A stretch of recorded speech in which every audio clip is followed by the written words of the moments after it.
welcome back to Parallel Barking. I'm Ariana Backer here with my co-host, Larry Backer. Woof woof. Bark bark. Today we are talking about something.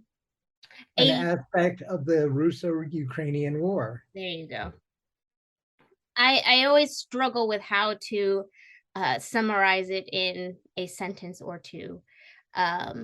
But actually I want to start with I guess the who, the what, the where, the when. Well, it's a whodunit. It's a whodunit. There's been a murder. There's been a murder. Rather, an assassination. An assassination. An important assassination. And the question is, who's done it? And whether the person who was assassinated was actually the person who was supposed to be assassinated. Right. And but let's go into the details. The person who was assassinated is Aleksandr Dugin's daughter, whose name is Darya Dugina. Darya Dugina. Right. And she was in her dad's car when it blew up in Moscow. It was a car bombing in Moscow, a car explosion Saturday night. Now, by way of background, for those who are not familiar, Aleksandr Dugin is probably the most important intellectual foundation for a lot of what Mr. Putin has been speaking about in his speeches to justify both the invasion and, to his mind, the reconquest, to other people's mind, the invasion and recolonization of Ukraine. Right. He's a very strong and vehement nationalist. An ultra-nationalist, but not just an ultra-nationalist, because here you're not dealing with... Well, he wants to unify, make the Russian Empire... There you go. And ginormous. Thank you. And that's the difference. We're not talking about nationalist expansion You're here. Right. This is one of the big powers, US, China, Russia.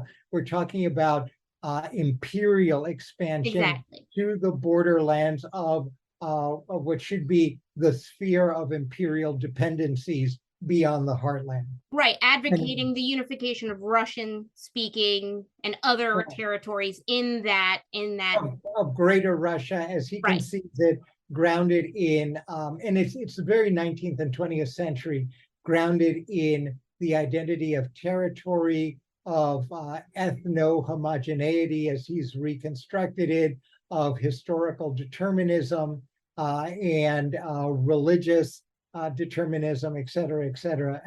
But I've blogged about him, and actually one of his most interesting essays that was written around the time of the beginning of the invasion. He is a critical force for the ideological development of the Russian line, and he remains a close advisor and probably an influential advisor, not in the government, but on the sidelines in developing and fostering the Russian narrative and projecting that narrative out to sympathetic peoples throughout the world.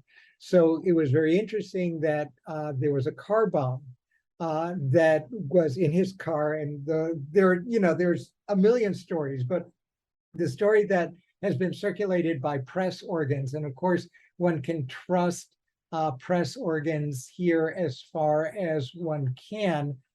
They report what they hear, but they aren't God, so you have to take what they're saying at this point very preliminarily, and the story may change. That he was going to drive off in this car. At the last minute, he changed his mind, went into some other car, daughter took car blew up.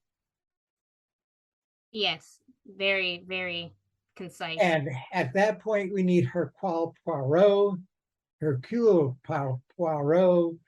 to help us solve this murder mystery. Yes. Because that's what it's become. So what happened after that? I actually did not get that far. All right. Car bombing and Dugin. Right. So right. And she of course was no slouch. She was an important element of Mr. Dugin's apparatus, and she was known to make the rounds to publicize, further explain and deepen the views developed by her father. So she's, she wasn't like minding her own business somewhere. She's been part of this as well, as a helper. So of course, as you can imagine, who would Mr. Putin blame almost immediately? But The Ukraine? Ukrainians. Yeah. Right. And the stories that's been circulated is that it's the Ukrainian nationalists, that there were Ukrainian nationalist threats against Dugin, but there have been Ukrainian nationalist threats, not just the Ukrainians, against Dugin for a while. But there it is, and they, it's mic drop. They said it, and then you're supposed to connect the dots.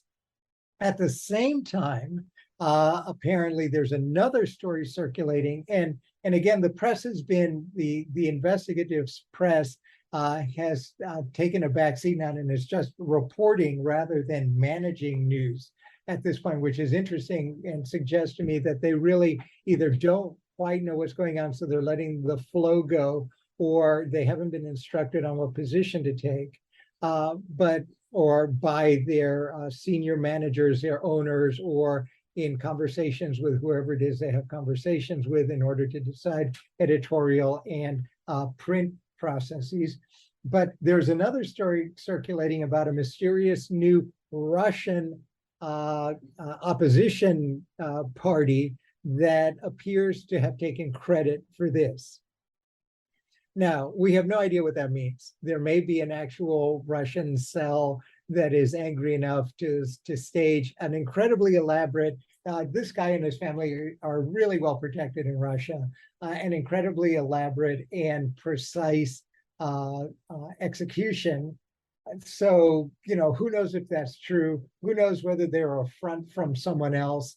Who knows whether they were operating at the behest of, and here you have to put a colon, everyone will point the finger at the Americans, but the Americans have no real interest in ideologues at this point. Sometimes they do, but in this case, he would have been, there are juicier targets than this guy. And the Americans have done a good job of countering the narrative. So from the Americans' perspective, it's like, unless there's something else that we all don't know about, which is quite likely, Well, I mean, isn't Dugin's influence over President Vladimir, isn't it speculation anyway? I mean,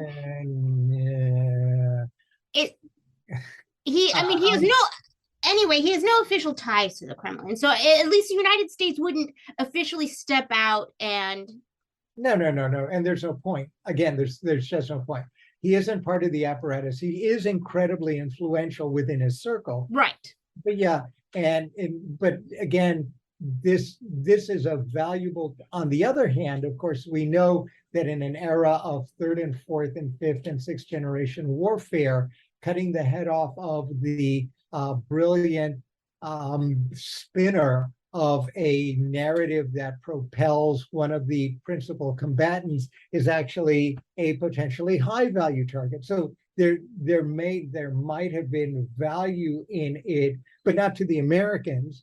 The value would have been on the front line to the Ukrainians, but the Ukrainians wouldn't be sloppy like this, especially when they've just been so successful in spectacular raids on Russian infrastructure in Crimea and elsewhere. But who knows? Maybe they did. So there are a possibility.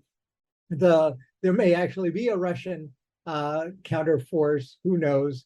It may have been an inside job and not by opponents, or it could have been any number of other people with large grudges. I mean, the Chechens are no friends of this, having had their own country blasted back to the Stone Age in order for them to behave. There are any number of other groups that may or may not have been interested, or he may have been a signal. All right, sometimes in these things, you don't kill directly, or you don't signal directly by attempting an assassination of Putin. You signal how close you can get to his inner circle by assassinating someone close. On the other hand, this is Russia, and you can't look at Dugin in isolation. Over the course of the last, several months, there have been it's almost like springtime, or it's actually autumn and it's harvest time.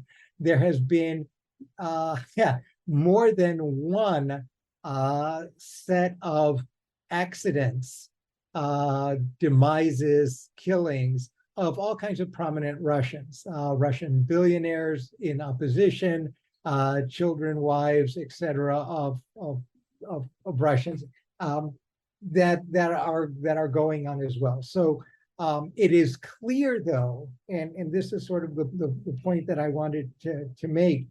It's all we can do now is speculate over this, other than to know that this is a high value target. On the other hand, what it to the extent that you were actually trying to silence him, you've had the opposite effect. This is only going to absolutely enrage him and make him an even more potent advocate for whatever it is that he's spinning, and Right. more determined. And that's my So, question, I guess. Like, what was the point? well, Either way right, of this. it's speculation. So, again, it could be internal, it could be external. If it's external, who knows? But there are a couple things here that are worth considering. One is how, we've mentioned before, and I've written about this a little bit, and other people who are much, much, much smarter than I am have been writing much more about this. My concept of a multi-generational, functionally differentiated theaters of war.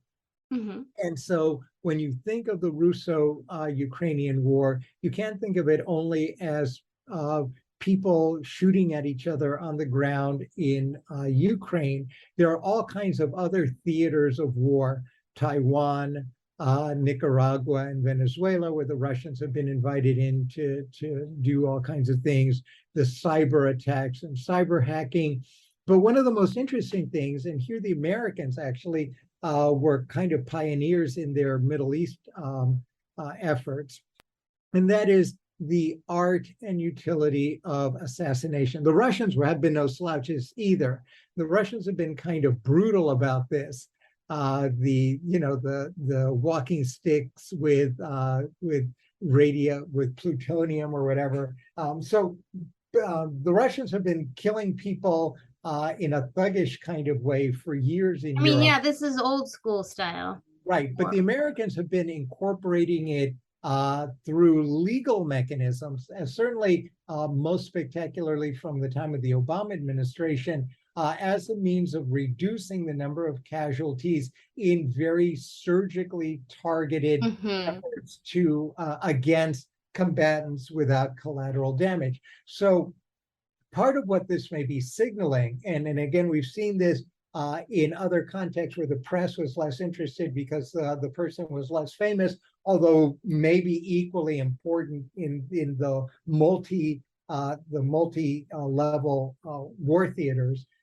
It may signal a move to heat up the theater of assassination in and around the hot conflict within the Ukraine, and that we may be seeing much more what look like random either accidents, because sometimes these are viewed as accidents, or assassinations, sometimes quite thuggish, as in I'm going to pop you in the forehead. That does seem like the much more direct route to if you want to hurt your enemy, don't you think it's the more direct route to kill all the officers? It's possible, but it's also much well. It's not. It's like it's easy, right? It's not necessarily easy. In some ways, it's much harder. That's what I'm saying. Yeah. So for example, the Iranians have been targeted recently, and that is, there's an Iranian front in all of this as well. The Iranians have been coddling up to the Russians, and they've been using that as part of their negotiation, their sub-rosa negotiation strategy. And I think we're now one step closer to the revival of the of what had been the Iranian nuclear deal. Mhm. which at this point, that will be another podcast, but there's all kinds of things one can say about that. But that's part of this as well. There's this new access, the Russians through Ukraine and then into India, because India is hedging its bets, right, to evade the Western sanctions. There's all kinds of, but in that context, there have been lots of assassinations in and around or involving Iran. There have been a number of assassinations involving Russia, and recall that it wasn't all that long ago that under some mysterious circumstances, I think the wheat lord, the person who runs the huge wheat thing was mysteriously, we can't say assassinated, let's just say he died under circumstances in Ukraine. Right. So this appears to be, and of course, at almost the same time, there was the thwarted attempt on John Bolton's life, supposedly by the Iranians, likely, probably, but who knows? I mean, that's well beyond my pay grade to know who actually it was, but that's what they tell us, so we'll go with it. Mhm. And likely other assassinations within the US. So I think what makes Dugin particularly, what makes the Dugin thing noteworthy is, of course, that he is so close to Putin, and he is the mastermind, or the really one of the founding drivers of what had been in some circles quite persuasive Russian narrative building. But on a broader scale, right, he's also far more interesting because it really does, if you put him back in context, it really does appear to signal that the war of assassination, of targeted killings, one that has a legal basis in the US, one that has, I have no idea what basis in Iran, and I have even less idea about what basis it has in Russia, much less in secondary players, that is becoming a thing again. And we're likely to see a whole lot more auto accidents, eating bad shellfish, or people getting blown up or shot or knifed. Or some sort of poison in the face kind of thing in the airport. Or Salman Rushdie. Knife attacks are particularly, they're up close and personal, and they also serve a terroristic function in the sense that you want to terrorize into a more submissive position the objects against which you're striking. So knife attacks are likely going to be more interesting, and we'll see. And then, of course, there's a spectrum. This thing goes into the sabotage and multi-person killings. But right now, what the thing here is to look at is this very specific form, I think, of fourth or fifth generation warfare, which is valuable target killing. It's not clear that, in this case, it may have been botched because it's not clear that the daughter was the high value target. The father would have made more sense, unless the message was sent to silence dad by killing the daughter. Of course, the problem is it's going to enrage dad rather than necessarily silence him. But we'll see. But it's the use of killing as part of warfare, as a normalized part of warfare, that I think is much more interesting. I'm curious to see whether this is going to extend further east into Asia. Now, with that other theater of What war, do you think is going to Taiwan, extend? well, who knows? Who knows? This is You mean assassination attempts? Yeah, we're talking about assassination as a weapon in warfare, as another front. Of course, I'm sure it's already been attempted. I'm sure there are already. Yeah, but a spectacularly successful one. Oh, wait. Let's go back to Japan a couple weeks ago. What happened? Yeah. What happened? Mr. Shinzo Abe. Shinzo Abe, yeah. All right, so you start putting all of this stuff together. Recall, Shinzo Abe was a key driver in the emergence again of a Japan that is a more robustly assertive partner of the United States in preserving what Mr. Biden calls a rules-based international order, and what China would consider, if China and Japan are playing the game of Go, as a strategic means of encircling their stones and weakening them, if we look at this as a Go game. And so the assassination of Mr. Abe plays in nicely in the global theater of the Russo-Ukrainian war, in the theater involving Russian dependency on China and Chinese ambitions as part of this complex set of interlocking agreements, acknowledgements, and support. So again, we see this now everywhere. The US, it wasn't successful yet. We see it in Japan. We saw it in Iran. We've seen it in Ukraine. We've seen it all over Europe.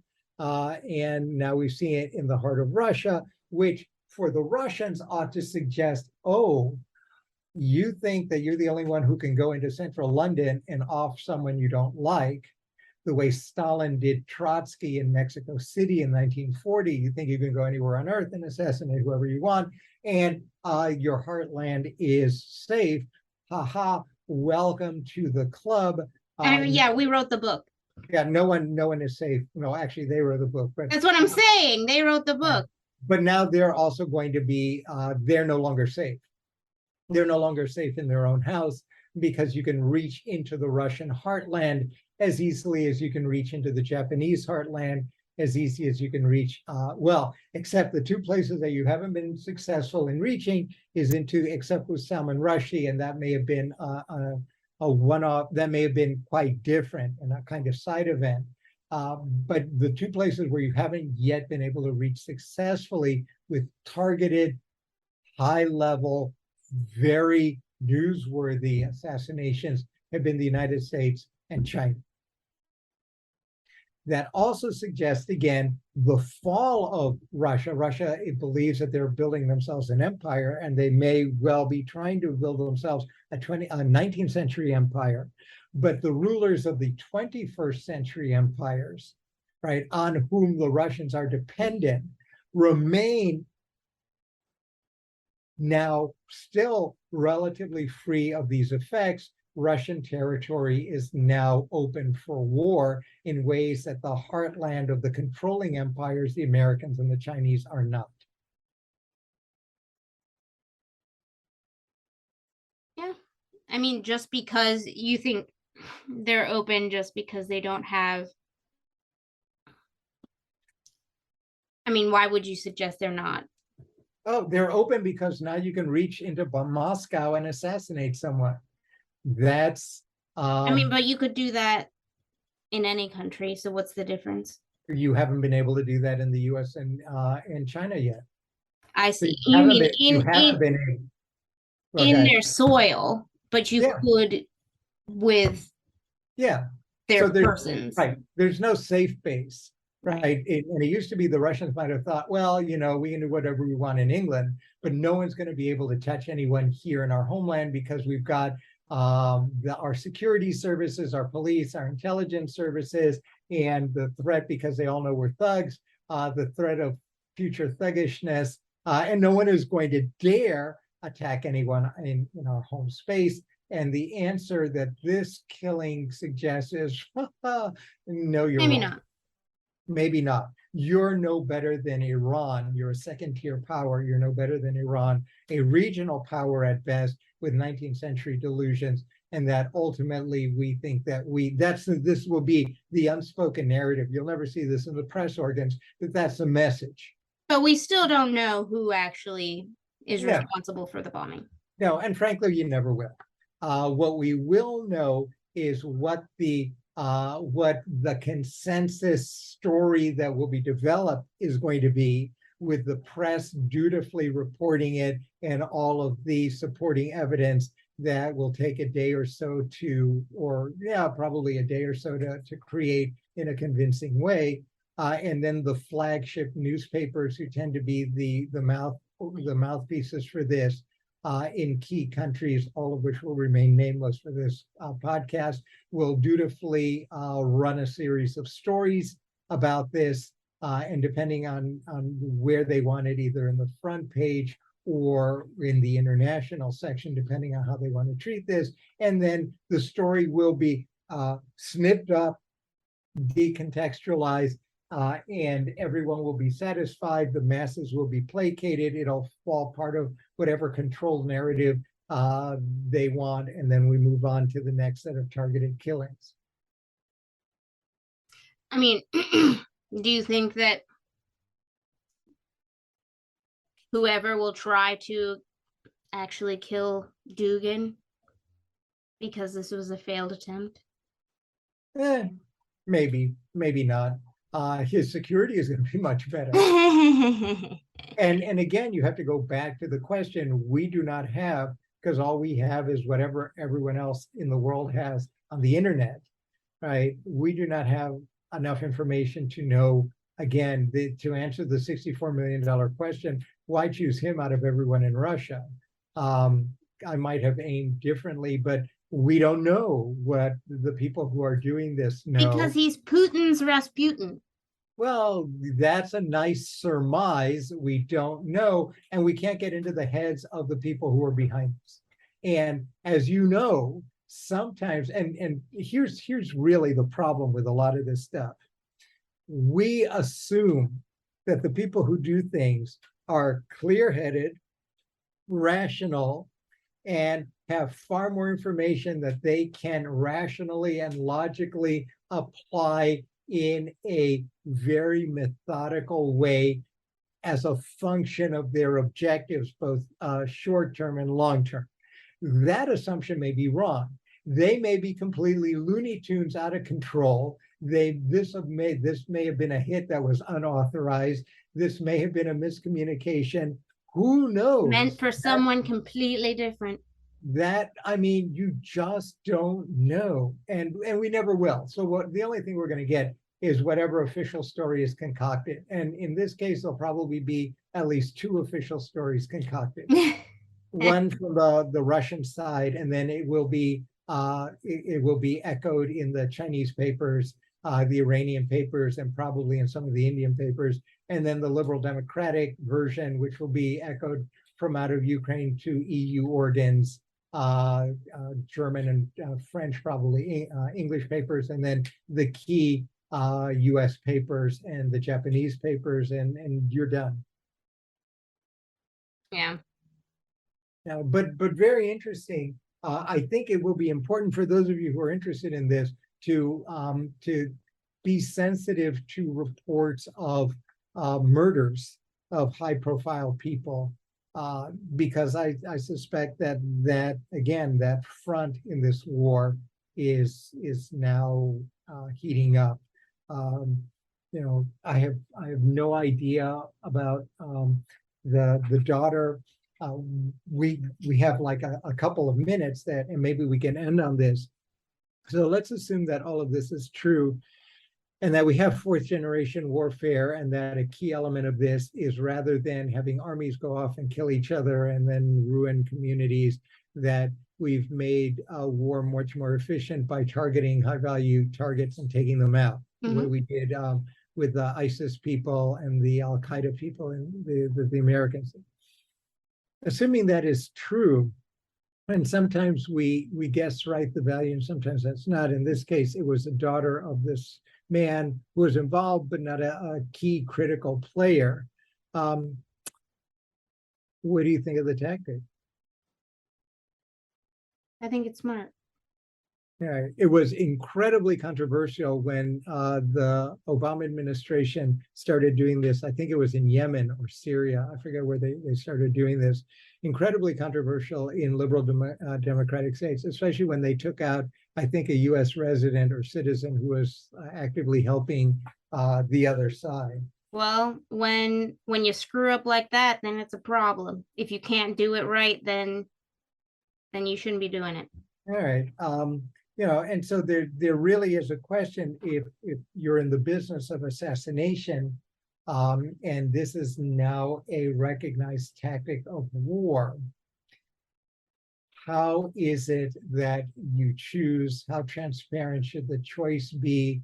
what happens when you mess up, and what happens when you use that as a cover for other kinds of agendas that Well, you may not have. in reality, not everyone who is truly accountable is held accountable.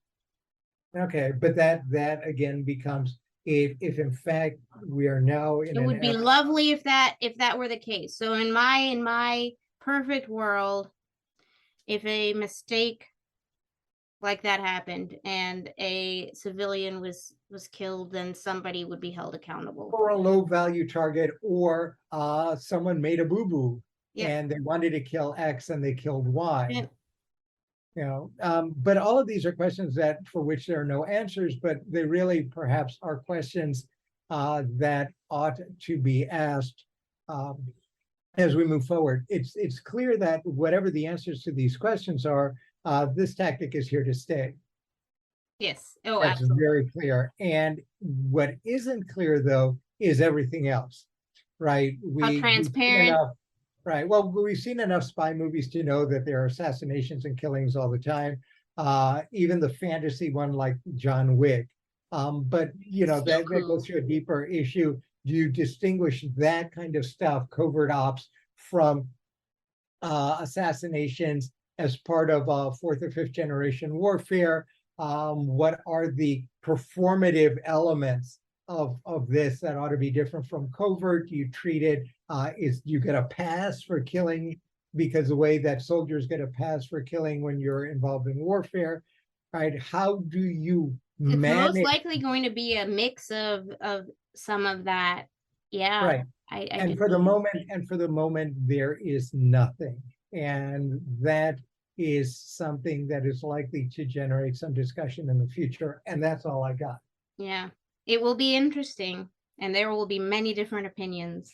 All right. Well, woof, woof. Bark, bark. Thank you all for listening, and we will catch you next time.